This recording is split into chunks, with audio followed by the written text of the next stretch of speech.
Valeurs agitées. Valeurs agitées. Valeurs agitées. Valeurs agitées. Valeurs agitées. Bonjour et bienvenue sur Valeurs agitées, votre premier podcast pratico-pratique pour mieux vivre au travail. Chaque semaine avec mes invités, nous croisons nos regards sur les valeurs de ce nouveau monde et partageons nos secrets pour gagner en efficacité et sérénité professionnelle. DG, DRH, manager, vous avez des enjeux de transformation ou tout simplement souhaitez être plus performant et plus épanoui dans votre vie professionnelle? Alors ce podcast est fait pour vous. Je suis Magali Auger, DRH et DG depuis 20 ans et coach professionnel certifié. Curieux d'en savoir plus? Demandez-moi en contact sur LinkedIn et rendez-vous sur vos plateformes préférées. La caractéristique de tous les gens qui ont obtenu de l'aide, c'est que dans la grande majorité, ou ils l'avaient demandé, ou ils avaient envoyé des signes. Bonjour et bienvenue sur ce 6e épisode avec Philippe Gabillier. Philippe Gabillier, l'illustre professeur à l'ESCP et l'auteur notamment de l'éloge de la chance, l'éloge de l'optimisme et l'éloge de l'audace. Aujourd'hui, dans cet épisode de Valeurs agitées, nous allons parler résilience, rebond et antifragilité. Je vous souhaite une très belle écoute.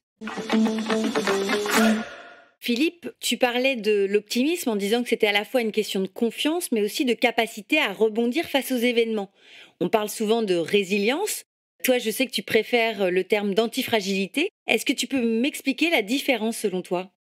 C'est pas que j'aime pas, c'est que le mot de résilience, en fait, il a une histoire. On est sur un concept qui, au départ, vient de la physique, c'est-à-dire sur un concept de métallurgie, et qui, au départ, parle de la capacité qu'ont certains métaux à retrouver leur forme initiale quand ils ont été tordus. Le grand théoricien en psychologie, en psychiatrie de la résilience, ça a été Boris Cyrulnik, qui, lui, a utilisé le concept métaphoriquement, et en soi, c'est pas inintéressant, pour montrer comment est-ce que certaines personnes qui avaient été très traumatisées, abusées et tout ça, se révélaient après être des adultes tout à fait autonomes, bien dans leur peau, et qui ne reproduisaient pas. Donc, ils avaient été tordus par la vie, si tu veux, mais ils étaient finalement revenus à l'état d'avant. Et il y a dans la notion de résilience, mais c'est un grand débat, je dirais, entre les spécialistes, parce que certains disent que non, il y a plusieurs formes de résilience, etc. Mais pour moi, la résilience, c'est quand même, malgré les épreuves, on revient à l'état antérieur d'équilibre qu'on avait où on était bien. Le concept d'antifragilité qui a été développé par Nassim Taleb, c'est un concept qui va au-delà. En fait, le concept d'antifragilité, il est l'équivalent dans les sociétés du concept de croissance post-traumatique en psychiatrie.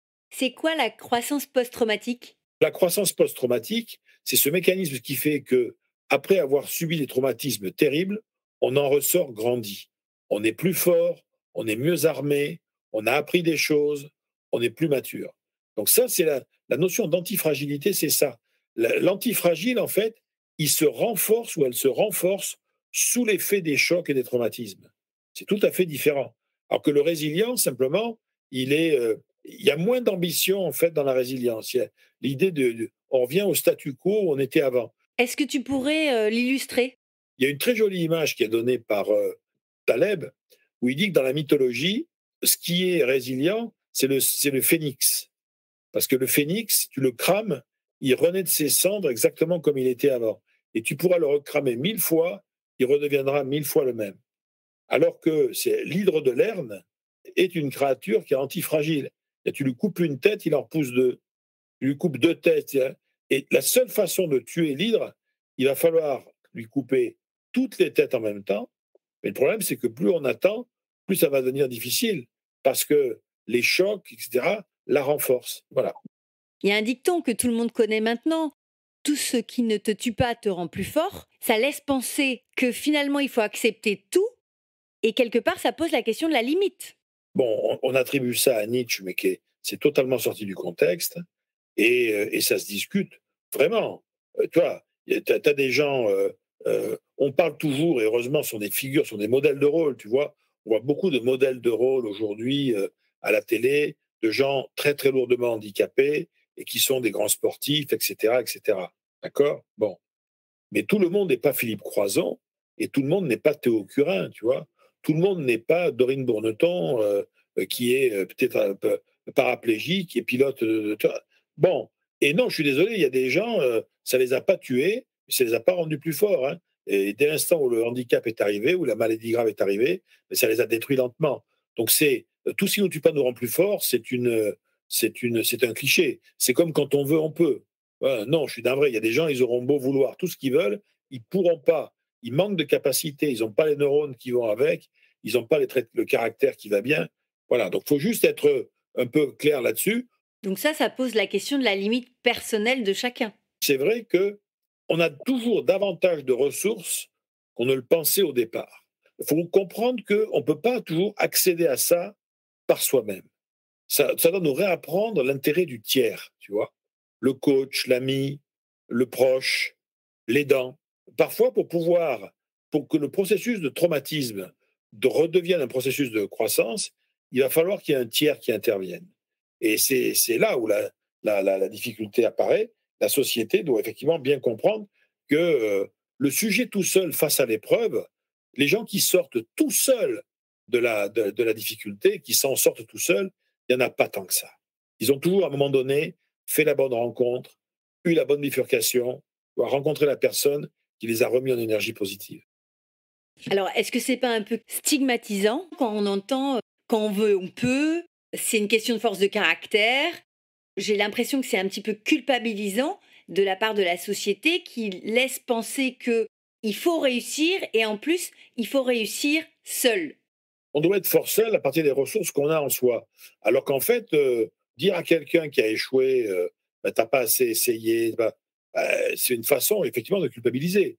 On pourrait peut-être aussi lui dire, écoute, bon, pour l'instant, t'as peut-être pas rencontré les bonnes personnes. Pour l'instant, tu t'es peut-être pas formé à ce à quoi il fallait que tu te formes pour pouvoir trouver les bonnes ressources. T'as pas été branché sur les bons réseaux, t'as pas trouvé les bonnes infos. Donc, c'est lui montrer que le sujet a toujours des marges de manœuvre. Est-ce que tu rencontres beaucoup de personnes justement qui sont en difficulté professionnelle comme tu l'évoques? Je suis membre du conseil d'administration d'une association qui s'appelle 60 000 rebonds, qui pilote en fait les dirigeants qui ont plongé, qui ont fait faillite et qui sont dans la rue. Il est clair que c'est un processus en 2 temps. Il y a d'abord des coachs professionnels qui vont leur faire reprendre le contact avec eux-mêmes, leur corps, leur esprit, leur motivation, ainsi de suite. Et après, des parrains, des tuteurs qui vont les aider ou à redémarrer une entreprise ou à retrouver un job salarié. Mais on reste quand même des animaux sociaux. Et tu as beaucoup d'ailleurs de gens qui, en fait, ont dégringolé dans leur vie parce qu'ils n'ont jamais voulu, ils n'ont jamais pris conscience qu'ils pouvaient aussi être aidés. Et ne serait-ce que, par exemple, dire à quelqu'un, rien ne dit que tes demandes seront acceptées, mais il faut toujours demander de l'aide. Tu as tout un tas de gens qui, aveuglés par leur orgueil, leur fierté, leur hubris, quand c'est des dirigeants, refusent de demander de l'aide. Ça ne se fait pas. Et parfois, la seule façon de se mettre à soi-même le pied à l'étrier pour après, c'est de demander. Alors, qu'est-ce qu'on pourrait dire aux auditeurs qui nous écoutent et qui hésitent à demander de l'aide, qui hésitent à passer à l'action? Est-ce que tu as une petite phrase qui pourrait leur donner cet élan, cette énergie pour demander de l'aide? On n'est jamais à l'abri d'un oui. Voilà, c'est ça.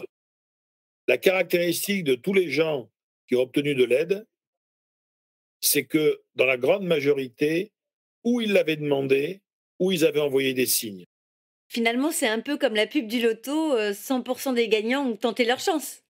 Oui, mais c'est un regard, parce qu'au loto, 100% des perdants aussi avaient tenté leur chance. Voilà. Ça y est, vous en savez plus sur le concept de résilience et d'antifragilité. Vous voici désormais mieux armés pour faire face à vos épreuves professionnelles et personnelles. Je vous donne rendez-vous sur le 7e épisode où nous allons parler du concept de la chance. Et si vous étiez acteur de votre propre chance pour réussir votre vie? Sympa, non? Encore de belles perspectives sur ce 7e épisode avec Philippe Gabillet. À tout de suite. Vous avez aimé cet épisode? Donnez-lui 5 étoiles sur votre plateforme de podcast préférée.